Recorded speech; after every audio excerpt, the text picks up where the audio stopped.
Bienvenido, doctor Emilio Santelices, ministro de Salud, a la Comisión de Salud de la Cámara. Hoy estamos convocados en este punto de la tabla a iniciar la discusión en particular del proyecto de ley de fármacos 2, que tiene indicaciones del Ejecutivo.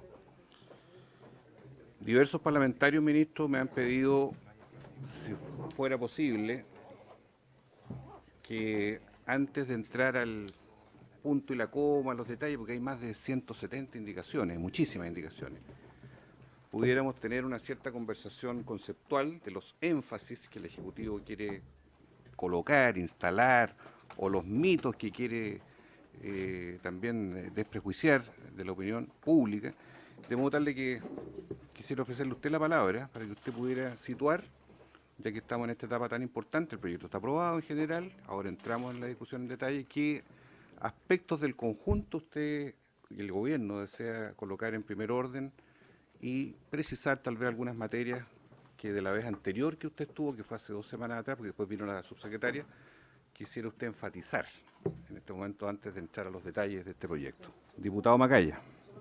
Complementando y concordando la solicitud que usted le hace al ministro, presidente, a mí me preocupa que iniciemos la votación y después no tengamos la capacidad de revertir situaciones, porque en el fondo uno cuando ya vota algo después no puede volver atrás, no puede volver a presentar indicaciones, estamos de alguna manera limitados a eso. O sea, como que el espacio de trabajo que nosotros tenemos está circunscrito al comparado que todos tenemos en nuestro poder ahora y ver cuál es la mirada del ministerio en quizás los aspectos más centrales, más generales.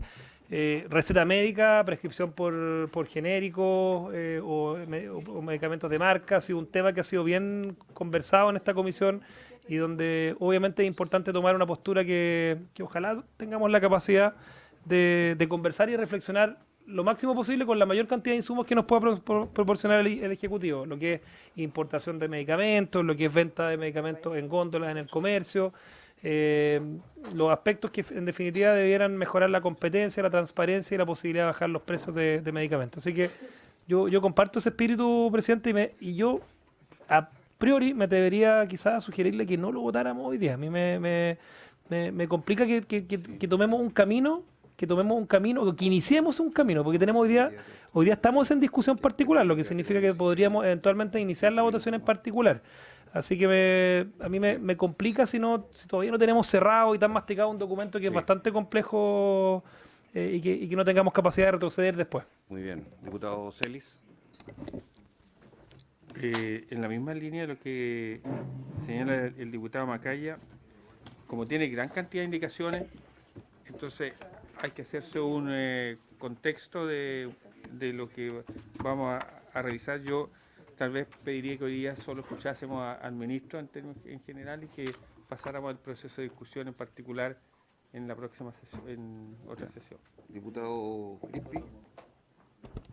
Gracias, presidente. Sí, yo no estoy de acuerdo.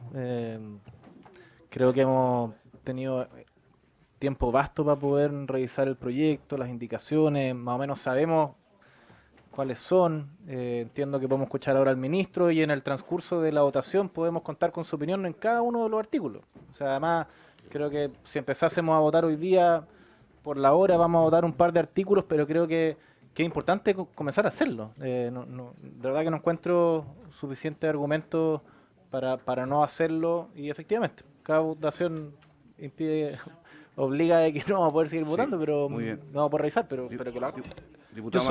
Yo solamente decir, efectivamente nos queda un poco más de media hora y encuentro extraordinaria la capacidad del diputado Crispi de que hace media hora está listo el comparado, lo que significa que efectivamente tenía una capacidad increíble de consumir información, de absorber información, que por lo menos yo he estado presente en la discusión, conozco cuáles son los puntos también centrales del proyecto, pero también quizás hay un tema que tiene que ver con cómo somos capaces de sintetizar esta información. Y lo otro, y se me había olvidado planteárselo antes, presidente, pedirle al Ejecutivo que en el transcurso de la votación de este proyecto en particular pueda estar lo más presente posible el ministro. O sea, creo que es importante la presencia de él para ir dilucidando cada punto una vez que vayamos discutiéndolo. Diputado Durán. Presidente, por su intermedio, me parece inaceptable que en esta comisión se cite al Ejecutivo, se invite, y cuando no está, se dice, oye, me gustaría que acá estuviera el Ejecutivo. Y cuando está presente el ministro, las autoridades de gobierno, no somos capaces de dar un mínimo espacio para que ellos puedan explicar de mejor manera este proyecto. O sea, efectivamente, como señala el diputado Macaya, el comparado lo entregaron recién, no sé cuánto tiempo habrá tenido el ministro de poder revisarlo, y cuál es el problema de tener dar el tiempo necesario para escuchar al Ejecutivo. Yo en la sesión pasada escuché que en algún momento se dijo, me gustaría que estuviera acá el Ejecutivo. Y hay un dicho como, tal vez puede sonar un poco chistoso, ¿para qué me invitas si no me escuchan? Entonces, y cuando no está, no lo dejan explicar, no lo dejan exponer lo que quiere plantear el Ejecutivo. Entonces, por favor, démosle un poquito de seriedad a esto y démosle un poquito de tiempo para poder escuchar al Ejecutivo. Ya, mire, yo le pido tranquilidad a todos, estamos convocados a lo que estamos convocados, no nos compliquemos por esto, efectivamente tenemos un tiempo acotado, pero sin embargo se trata de que en esta oportunidad avancemos todo lo que podamos, escuchamos a la autoridad y vemos que es posible hoy día resolver o no, porque este proyecto tiene larga profundidad en su discusión. Diputada Cariola, ¿quiere decir algo?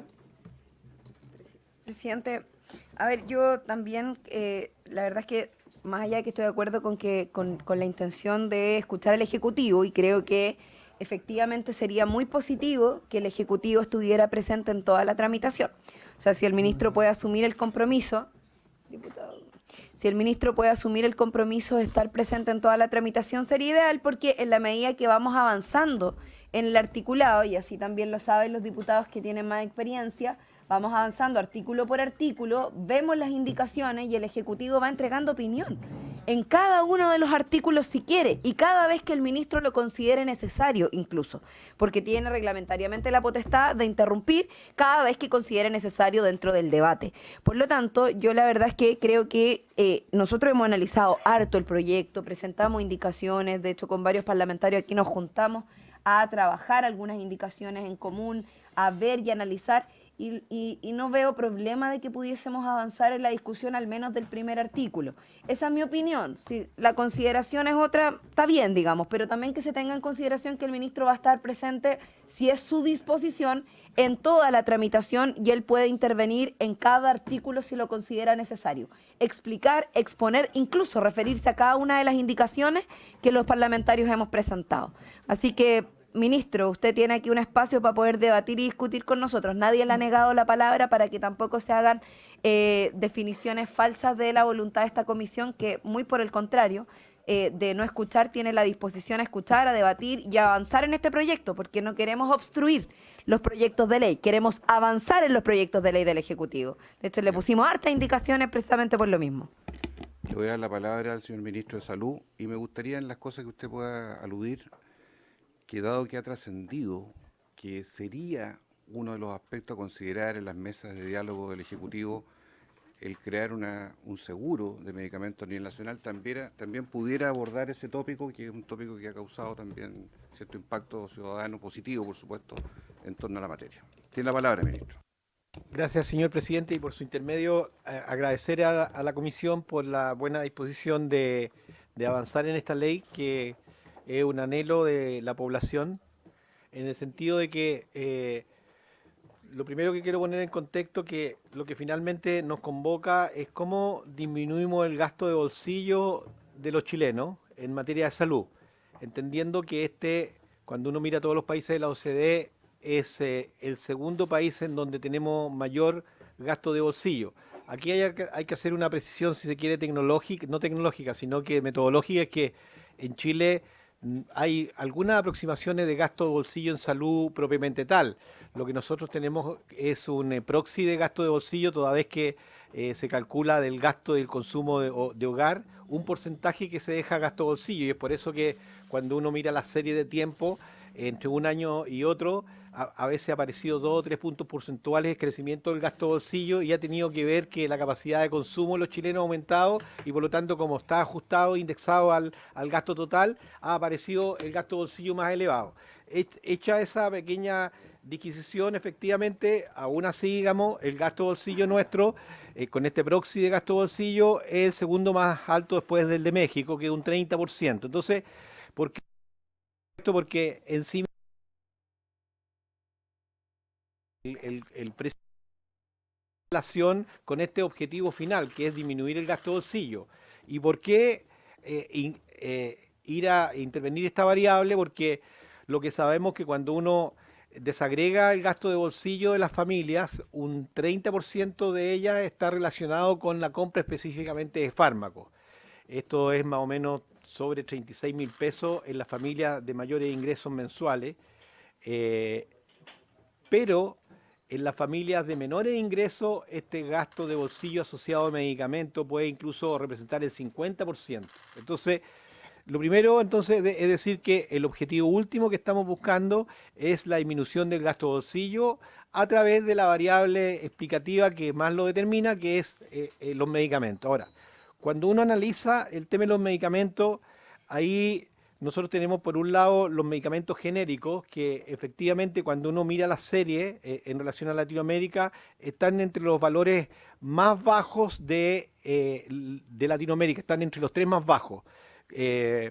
Sin embargo, por otro lado, hay que señalar que siendo los valores más bajos, hay espacios para que estos valores sean más bajos aún, toda vez que si incorporamos la competencia, esta va a favorecer que los precios tengan a bajar, porque dado que el valor es tan bajo, los márgenes que hoy día las cadenas farmacéuticas generan de esto son muy altos. Pueden ser hasta 2-3 veces el valor. Entonces, ahí aparece una discusión que uno dice, bueno, ¿por qué vamos a generar mayor competencia en un fármaco que tiene tan bajo valor? Porque efectivamente, aun cuando tenga bajo valor, pudiera tener mucho más bajo aún, porque los márgenes que hoy día tiene son muy altos.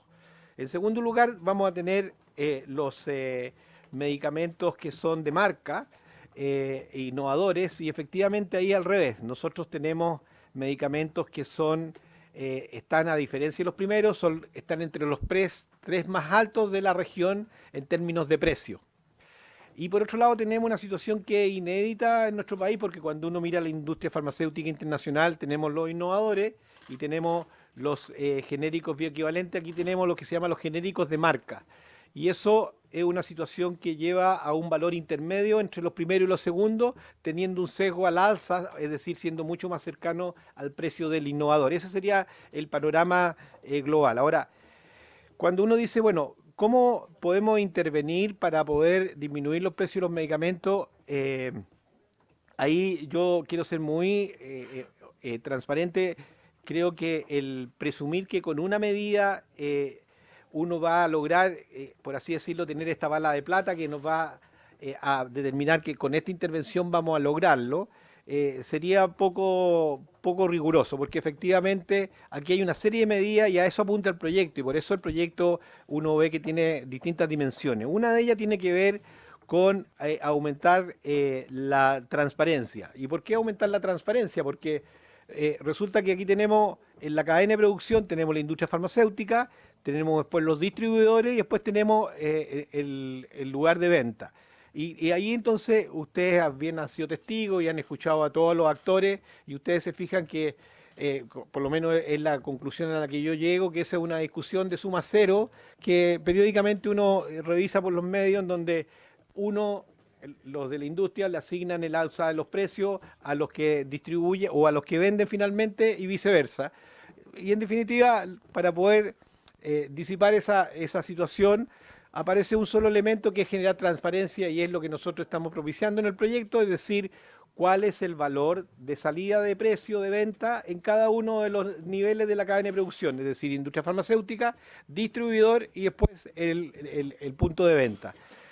Me detengo un momento en el distribuidor porque ahí aparece un actor que ha estado poco presente en las discusiones y tiene que ver con los distribuidores que entregan los fármacos a las farmacias pequeñas. No olvidemos que en términos de distribución en Chile tenemos una alta concentración de cadenas que tienen aproximadamente el 50%, aproximadamente estoy diciendo, o un poco menos incluso, de los puntos de distribución, pero representan el 90% de las ventas. en cambio las farmacias pequeñas tienen el 10% de la venta, pero tienen un poco más del 50% de la distribución. Entonces estas pequeñas lo que tienen que hacer es recurrir a intermediarios, que son 2 o 3, que son los que tienen la capacidad logística para hacerle llegar los medicamentos a sus puntos de venta. Y esos distribuidores marginan hasta alrededor de un 20%. Entonces, cuando vamos sumando el margen de la industria propiamente tal, de este distribuidor, y llegamos al punto de venta, ahí podemos darnos cuenta que rápidamente se genera una explosión del alza de los precios, que finalmente es la que nosotros estamos tratando de mitigar, por lo que señalaba al principio. Ahora, es importante señalar eso porque en la medida que nosotros transparentemos esta cadena en cuanto a los precios, van a aparecer verdaderamente quiénes son los que a partir de esos márgenes que generan están efectivamente agregando valor o no agregando valor en la entrega finalmente del fármaco. Y aquí entonces aparece un primer elemento que nosotros estamos instalando, que es para efectos de transparencia el comparador de precios, que sea por ley. Nosotros hemos instalado un comparador de precios, pero que es voluntario, que ha ido progresivamente sumando no solamente cadenas, sino que también farmacias municipales, asociaciones de farmacéuticos de municipalidades que también hoy día se están constituyendo, como también farmacias de barrio, de tal manera de poder acopiar para cuando la ley se materialice, ya tener el sistema totalmente instalado para que todos los precios estén disponibles para la población. Entonces ahí tendríamos un gran eje que está aquí interpretado en una serie de indicaciones que se han planteado desde el Ejecutivo y algunas también desde los parlamentarios. En este mismo punto se agregan ahora nuevas indicaciones que vale la pena tratarlas de inmediato, que son muy interesantes porque hablan a propósito de la distribución, de cómo a partir de las nuevas tecnologías, los sistemas de distribución están cambiando dramáticamente en el mundo y no es distinto en los fármacos. Y ahí entonces aparece cómo el uso de Internet y el uso de portales web para poder comprar medicamentos es un desafío enorme que va a desafiar a su vez a los distintos sectores, llámese industria, llámese distribuidores, a hacerse cargo de esta situación. Es decir, si tenemos un intermediario que cobra un margen del 20%, que no agrega valor, pero sí grava mucho ese precio, sin duda que la aparición de tecnologías que permita incorporar la compra directa por vía de Internet con las adecuadas resguardos de la provisión de dónde viene el medicamento, por cierto, y la entrega incluso a domicilio, va a significar que en un conjunto de ellos, ya por ese solo gesto en donde incorporamos tecnología, que es lo mismo que pasa en otras industrias, vamos a lograr efectivamente una disminución de los precios de venta de los medicamentos. Entonces ahí aparece un elemento que a mí me parece que es extraordinariamente interesante en términos de las últimas indicaciones que se han señalado, en donde instalan el mundo digital, la farmacia digital, como un medio para ir a este objetivo último, que es disminuir el gasto del medicamento y a través de ello el gasto de bolsillo. Ese sería un primer gran eje en cuanto a los medicamentos, que es la transparencia y los precios. El segundo tiene que ver con la bioequivalencia. Si nosotros queremos avanzar efectivamente para poder quitar el sobreprecio que genera la marca una vez que está terminada la licencia, tenemos que avanzar en la intercambiabilidad. O sea, más allá de la bioequivalencia, sabiendo que la bioequivalencia corresponde a un procedimiento que lo que da cuenta es de que efectivamente se constata a través del laboratorio, ¿no es cierto?, que la capacidad de ese medicamento de generar el efecto farmacocinético y farmacodinámico, que son los dos atributos por los cuales uno valora un medicamento en términos de sus funciones. Farmacocinético, que es cómo se funciona el medicamento en el organismo, y farmacodinámico, cómo genera el efecto de ese medicamento en el organismo cuando uno logra compatibilizar que un medicamento versus otros tiene la misma farmacocinesia y la misma farmacodinámica. Uno efectivamente dice que estamos frente a un medicamento que es bioequivalente. Cuando uno logra eso, entonces va a poder tener un medicamento que va a ser absolutamente intercambiable. ¿Y qué es lo que ocurre allí? Es que la marca deja de ser un distintivo, por consiguiente la marca en sí misma no es un atributo que el usuario vaya a preferir al momento de compra. Y como efecto secundario, y esto viene de los estudios de economía del comportamiento del consumidor, lo que va a tender eso es a bajar el precio. De tal forma que cuando algunos dicen el avanzar en bioequivalencia no va a generar un impacto, sí lo va a generar toda vez que las personas van a tener a su disposición dos medicamentos en donde uno va a valer 50 y otro va a valer 5. Y por consiguiente, por ese solo hecho, va a haber una opción a ese usuario a poder elegir el de 5 toda vez que está asociado a una transparencia. Hoy día aparecía una carta muy interesante en un matutino en donde una organización de médicos sin marca precisamente hacía alusión a algunas críticas que se han hecho a estas medidas, en el sentido que no tendrían un impacto, y ellos lo ilustraban de esta manera: por el solo hecho de yo tener dos medicamentos, uno que vale 10 veces menos, y sabiendo que son iguales, dado que ambos tienen la refrendación de que son bioequivalentes, eso va a determinar que la persona opte por el más barato. Ahí hay que hacer también un pequeño alcance en relación a cómo avanzamos en la bioequivalencia. Nosotros hemos tenido, hicimos en el primer gobierno del presidente Piñera un gran esfuerzo para avanzar. Nosotros tenemos alrededor de 600 moléculas, se avanzó en alrededor de 200 moléculas que llegaron a ser bioequivalentes. El ánimo y la propulsión para los próximos años es que lleguemos a tener a lo menos el 60% de las moléculas, o sea, 400 moléculas que sean bioequivalentes, y con eso prácticamente, ¿qué es lo que va a terminar sucediendo? Que los genéricos de marca van a tender a desaparecer. En este mismo eje se ha instalado un punto en donde algunos han señalado, pero caramba, aquí lo que ocurre cuando nosotros estimulamos la bioequivalencia es que hay un grupo de medicamentos que en Chile han dejado de estar presentes. ¿Por qué? Porque los $80.000, que es el costo por el cual más o menos se logra la bioequivalencia, es un costo que no es posible de absorber, y eso lleva a que se eleven los precios. La lectura que nosotros hacemos al respecto es a la inversa. Aquellos que han salido del mercado porque no estuvieron dispuestos a someterse a la rigurosidad científica de la bioequivalencia, es decir, a demostrar que su medicamento era de farmacocinético y farmacodinámicamente similar a los otros, es porque o no estaban dispuestos a generar mayor valor, o porque sus estándares eran tan bajos que para poder lograrlo iban a tener que gastar mucho más de $80.000. De tal modo que cuando alguien dice, este salió del mercado, es una buena noticia, porque la medida de política pública de estimular la bioequivalencia nos está diciendo que el estándar que le estamos poniendo al país en estas materias da cuenta de la seguridad con la cual queremos resguardar el cuidado de los chilenos al momento de tener que utilizar algún medicamento.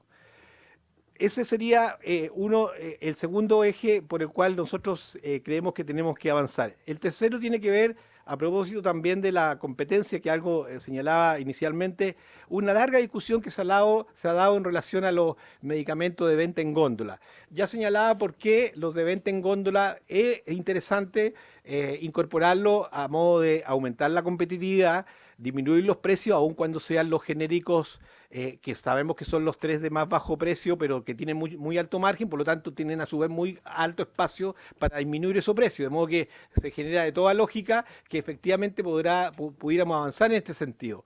Así, en su contrario, lo que se ha escuchado es decir que con esto tenemos el riesgo de que haya mayor intoxicación, etcétera, etcétera. No olvidemos que cuando uno analiza la literatura, no existe evidencia que haga de cuenta de que el OTC se asocia a mayor ingesta y problemas de accidentes con los pacientes. Los pacientes que efectivamente hacen ingesta de medicamentos, habitualmente pacientes pediátricos, no los sacan de las góndolas, sino que el velador de los papás.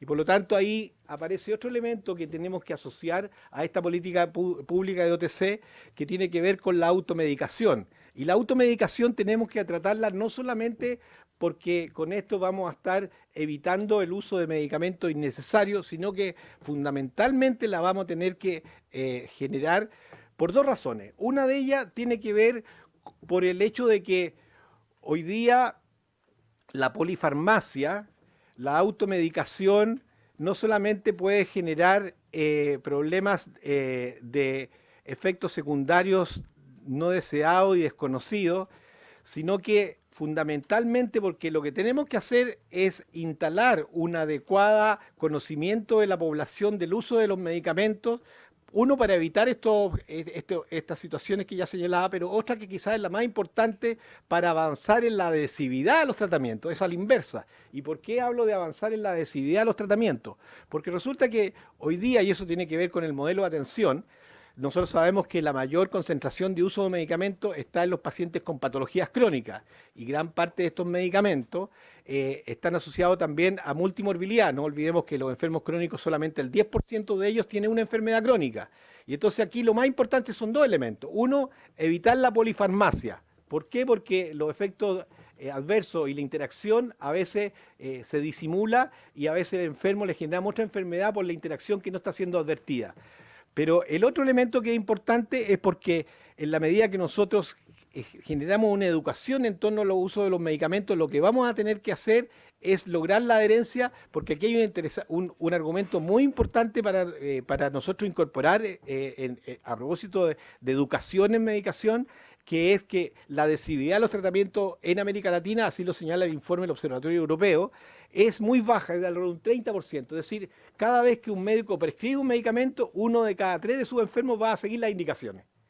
Y eso da cuenta que cuando nosotros revisamos la encuesta nacional de salud y decimos, caramba, tenemos el GES, que ha sido una magnífica política pública, impulsada en su momento por el presidente Lagos, en esta materia por lo menos permitió que mucha gente tuviera acceso a diagnóstico, a tratamiento, y vemos que la diabetes sigue aumentando, pero preguntémonos, ¿cuántos de los diabéticos efectivamente se están controlando adecuadamente, es decir, están tomando los medicamentos? Si analizamos la adhesividad del tratamiento, solamente un tercio lo va a estar haciendo. Entonces de ahí que cuando hablamos de uso de medicamento en góndola y cómo se puede generar intoxicación, etcétera, yo creo que estamos caricaturizando una situación que tiene mucho más fondo y que tiene que estar asociada a una educación en términos del uso de los medicamentos y que por las razones que señalaba va mucho más allá de enseñarle a la persona a que no se envenenen. Entonces, en síntesis, yo diría que tenemos que avanzar en intercambiabilidad subyacente, bioequivalencia, transparencia con los portales correspondientes para que la gente esté informada y tercero, aumentar la competencia. Y hay otros elementos que yo creo que este proyecto de ley son importantes, que otro conjunto de indicaciones que tiene que ver con los dispositivos sanitarios. Ahí yo creo que aquí como país tenemos que avanzar. Tenemos hoy día el ISP que cumple enormes funciones, que finalmente es la que nos dice a nosotros, bueno, aquí con estos fármacos, una vez que se registran, nosotros lo que vamos a tener es una certeza que el fármaco que se está disponiendo para la población tiene las características que lo sitúan en rango de seguridad que se requieren. Pero se abrió un espacio a partir del desarrollo de las tecnologías, de los dispositivos sanitarios, etcétera, prótesis, órtesis, etcétera, de un campo enorme de intervenciones físicas, incluso directamente sobre el cuerpo humano, sobre los cuales no existe ninguna regulación. Basta que existe un distribuidor que se instale en cualquiera de los lugares conocidos, ¿no es cierto?, y distribuye algún dispositivo. Y ahí tenemos un espacio de vulnerabilidad hacia la población que es necesario legislar, y yo creo que esta ley lo hace de manera muy adecuada. Dicho lo anterior, yo sugiero que para efectos de no ambicionar más allá de lo razonable, pudiéramos acotar, pero eso sí puede ser materia de reglamento, qué dispositivos sanitarios vamos a ir a resolver en la materia de ley. ¿Por qué? ¿Por qué digo esto? Porque cuando uno revisa el articulado, y puede ser materia nada más, como digo, del reglamento, debería en estricto rigor, de acuerdo a las definiciones, ir a acreditar incluso una tijera. Sabemos que la tijera quirúrgica, y los cirujanos que aquí están bien lo saben, es la tijera quirúrgica y en sí misma no tiene por qué estarse validando nuevamente. En cambio, sí hay una serie de otros espacios nuevos de dispositivos que a su vez entregan medicamentos fraccionados, alicuotas, etcétera, o hay otros dispositivos más innovadores que eso sí que tendríamos que ser más rigurosos en conocer cuál es su efectividad realmente. Y ahí yo creo que este proyecto de ley va a incorporar una enorme política pública, porque va a permitir dar un espacio que, por un lado, va a generar mayor rigurosidad al momento de ofrecer alguna de estas algunos de estos dispositivos y por otro lado va a permitir que los estándares de aquellos que tengan que ingresar al país no solamente den cuenta de la seguridad por las cuales ellos se incorporan, sino que también va a poner una mirada más estricta en términos de saber efectivamente si lo que se está disponiendo para la población cumple y tiene algún impacto en salud. Y ahí hay un tema que, si bien no está en el alcance de esta ley, pero en algún momento se va a tener que tratar, que es cómo evaluamos las tecnologías sanitarias. Es lo que en el Reino Unido se conoce en el NICE, que es la institución que evalúa cuál es la pertinencia y también la costo-efectividad que tienen el uso de los dispositivos sanitarios, como también de cualquier fármaco, incluso cualquier política de salud. Y eso entonces ya adentrarnos en todo lo que sea los insumos médicos para tener una mirada y tener equipos disponibles para poder ver su pertinencia y sus capacidades, creo que es un adelanto importante en esta ley. No obstante, va a significarnos un desafío, hay que evaluar y ahí también yo creo que hay que ser muy riguroso con qué gradualidad lo vamos a instalar, porque las competencias, las capacidades que hay que instalar como país desde el ISP, que es el lugar natural donde debería estar, son de otro nivel.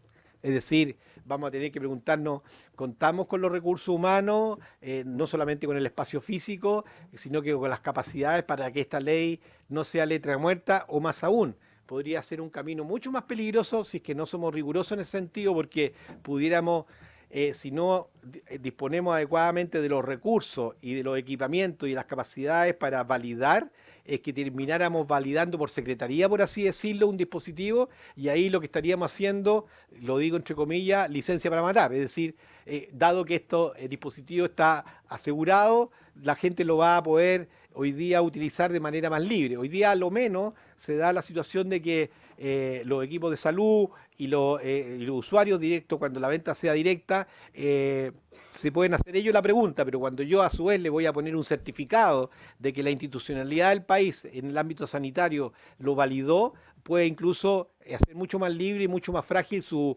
consumo y podemos generar una situación de riesgo para la población. Entonces yo pongo ese warning a objeto de que al momento de poder acotar la evaluación de los dispositivos sanitarios, tengamos esa capacidad también de ver cómo gradualmente instalamos e implementamos la ley. Serán indicaciones transitorias y esa ya es materia legislativa que pongo sobre el tapete a objeto que ustedes también la consideren.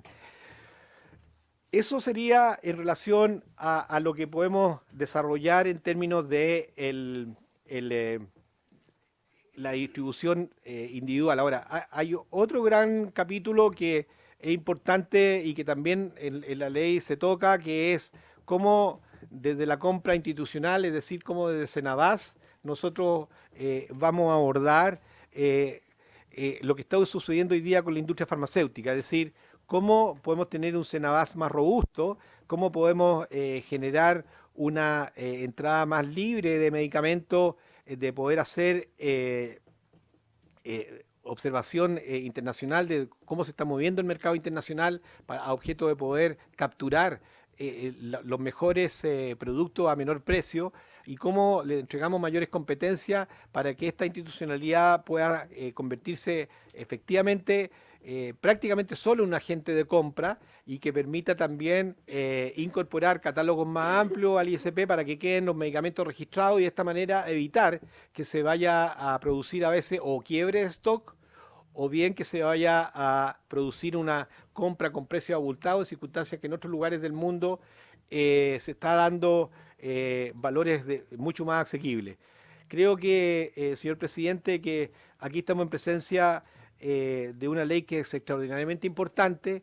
Surge esta ley a partir de esta necesidad ciudadana de cómo bajamos el gasto de bolsillo, pero quiero dejar instalado la importancia que tiene, que va más allá. Hoy día estamos en un punto de inflexión en lo que a materia de industria farmacéutica se refiere y hay un punto de vista de enfermedades. Fíjense ustedes que hoy día las enfermedades poco frecuentes o lo que por otros llaman enfermedades de alto costo, que se ha buscado abordar en Chile a partir de la ley Ricarte Soto, que ha sido muy ventajosa para un grupo de población, cada vez se está viendo más sobrepasada por otro tipo de enfermedades. Por otra parte, también la industria farmacéutica está creciendo de manera importante en investigación y en el uso de biológicos, y ahí obviamente hay una ventana de patente que es muy difícil de sobrepasar y que obviamente por los costos asociados a investigación nos ponen en una presión social frente a poder entregar respuesta a esas poblaciones. Eso por un lado, de tal modo que en la medida que podamos clarificar este primer paso, que digamos es el uso más frecuente de medicamentos, vamos a estar resolviendo un gran tema para la población. Pero tenemos que ir más allá, porque hoy día ya se está avanzando en la medicina personalizada, y esto no es un tema futurista. ¿En qué sentido lo digo? Que hoy día, por ejemplo, el cáncer pulmonar, se sabe que uno debiera, a través de la farmacogenómica, establecer cuál es el tipo, para la adeno-CA, por ejemplo, cuál es el tipo de fármaco de acuerdo al genotipo del tumor que nosotros vamos a poder a deber darle al paciente. Entonces ahí se abre otro camino que también debiéramos nosotros tener una mirada más ágil, y quizás vamos a estar discutiendo a poco andar fármacos 3, porque da por el lado de los biológicos y por el lado de por el lado de los de la farmacogenómica, nosotros vamos a tener que desafiarnos en cómo generamos un acceso a esta medicina personalizada, porque hoy día, seamos súper claros, nosotros decimos cáncer pulmonar, tenemos un diagnóstico, damos un fármaco que se supone que es el adecuado y sabemos que en 1 de 3 de ellos ese fármaco va a actuar. Entonces, ¿cómo generamos el gasto? ¿Lo generamos random? Ojalá que este enfermo le sirva, o vamos a estudiar más a ese enfermo y vamos a buscar el fármaco para ese enfermo. Entonces, aquí se abre una discusión que también la dejo instalada, señor presidente, porque efectivamente el desafío que tenemos por delante y lo que me mueve es que, y me siento muy entusiasmado en esta comisión, que lo tomemos de esa mirada más futurista, porque es un futuro que ya está presente y que no está aquí en Chile ahora, porque quizás nosotros no lo hemos instalado, pero que está disponible ya en el mundo y que está salvando muchas vidas. Va a depender más bien de nosotros que lo podamos plasmar en que nuestra población pueda acceder a este tipo de medicamentos.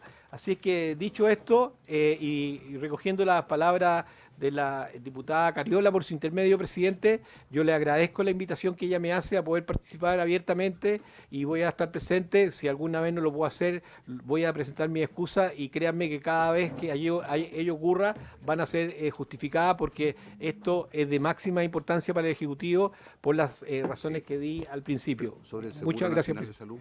Perdón. ¿Puede Sí. precisarlo? Sí. El Seguro Nacional de Salud. Sí. Bueno, De medicamentos. sí. En la discusión del Acuerdo Nacional de Salud se presentaron una serie de propuestas, muchas de ellas que por la dinámica, nomás los tiempos, que ya forman parte de este cuerpo legal, pero apareció una que que parece extraordinariamente interesante y que dice relación con el seguro de medicamentos. ¿Qué es lo que ocurre allí? Ocurre que cuando uno plantea un aseguramiento para medicamentos, se estima que aproximadamente podría haber por el solo hecho de estar asegurado. Ustedes dirán, pero ¿cómo puede ser eso? Lo que ocurre es que cuando el que compra el medicamento lo hace en nombre del usuario, adquiere un poder de compra sobre la industria farmacéutica, que si lo hace similar, llamémoslo de esta manera, a un Cenabas. Porque si yo tengo que comprar un medicamento para la presión arterial porque soy un enfermo crónico y yo estoy asegurado y está registrado, el que va a comprar es el asegurador. ¿Y por qué se produce esta baja? Porque ni el distribuidor ni la industria van a querer despreciar una demanda agregada interesante, y por lo tanto van a generar espacios de restricciones propias, que a lo menos cada uno se va a bajar 10 puntos y vamos a tener entonces por ese lado 20% de descuento. O sea, ya tendríamos un neto menor a 20 para hacer un ejercicio fácil. Pero por otro lado, hay que entender que este seguro debiera tener condiciones de borde. Es decir, estamos claros que no va a incluir los OTC, porque sería como que aseguráramos los candy. O sea, imposible, porque son consumo infinito. Entonces ya vamos a tener un grupo importante que no están asegurados. Por otro lado, ya tenemos otro grupo que ya está asegurado y que se paga hoy día. Todos los medicamentos que están en GES y también todos los medicamentos que están en Ley Ricarte Soto. De tal modo que el conjunto de fármacos que quedan sensibles para asegurar es más acotado. Lo estoy diciendo en términos de los costos técnicos, que podría tener una prima y que pudiera ser muy gravosa para efecto de hacerla financieramente sustentable, mirado desde ahí el análisis. Entonces nos quedaríamos con un grupo pequeño, en donde por un lado ya sabe, no pequeño, pero no abultado, nos quedaríamos con un grupo de medicamentos que, por lo que decía al principio, tendrían ya una tendencia a bajar su precio, por el solo mecanismo de economías de escala. Pero por otro lado, nosotros a estos medicamentos tendríamos que ponerle dos condiciones de borde. Una de ellas, que hay una parte de piso que lo paga el usuario, porque cuando tenemos cualquier producto, y en eso salud no es una excepción, en materia económica, cuando tenemos un producto, ¿no es cierto?, que vale cero, su consumo tiende al infinito. Entonces, para evitar eso tiene que haber siempre un copago. Y por otro lado, uno puede poner un tope a este precio y con eso acotamos la siniestralidad. Con ese solo gesto, nosotros ya vamos a lograr que ese gasto de bolsillo lo vamos a poder disminuir entre un 20 y un 30%. Si sumamos ese hecho a lo que hemos comentado y que está inserto en esta ley, creo que podemos llegar a una condición en donde efectivamente lleguemos a igualarnos o acercarnos a la media de los países OECD para efectos de disminuir el gasto de bolsillo de los ciudadanos. Ahora, ahí aparecen dos temas. Uno que, de acuerdo a la nueva ley de ISAPRE, hay que hacer los cálculos técnicos si esto llega a agravar mucho la prima o no. Es una discusión que se mueve dentro del pool de riesgo de ese seguro. Y por otro lado está que para igual de condiciones poder establecer cuál es el costo fiscal, que también tiene que ser materia de estudio, porque es una propuesta inicial, ¿no es cierto?, cuál sería el costo fiscal para que los beneficiarios de FONASA, cada vez que ellos no puedan acceder a medicamentos que están fuera del FOFAR, ¿no es cierto?, del Fondo de Farmacias de la Atención Primaria, que son gratis, para poderles dar acceso a ese grupo de medicamentos, eso tendría que ser de costo fiscal y esa es una materia obviamente que hay que estudiarlo, pero conceptualmente lo que se propone ahí para avanzar, además de estas otras medidas, es con un seguro que efectivamente, y así lo muestra en otros mercados, impacta sobre el gasto de bolsillo a través de la disminución del costo familiar del fármaco. Ese es el marco sobre el cual... Perdón, ¿pero usted lo va a introducir en este proyecto de ley, como esperamos todos? No está... O sea, esto es dinámico. A ver, este proyecto le falta discusión. El acuerdo nacional se le va a entregar, o sea, el presidente lo va a tener el día 27 y ahí... se tiene que trabajar con los cálculos para ver cómo se puede transitar en este camino y ver cuáles son los impactos fiscales. De ser así, es un tema que se podría tener acá o si va a ir en otro cuerpo legal, es una materia que no la hemos abordado, sino que solamente doy respuesta a propósito de lo que efectivamente trascendió y que efectivamente está en el acuerdo nacional, que es avanzar hacia un seguro de medicamentos que parece muy interesante.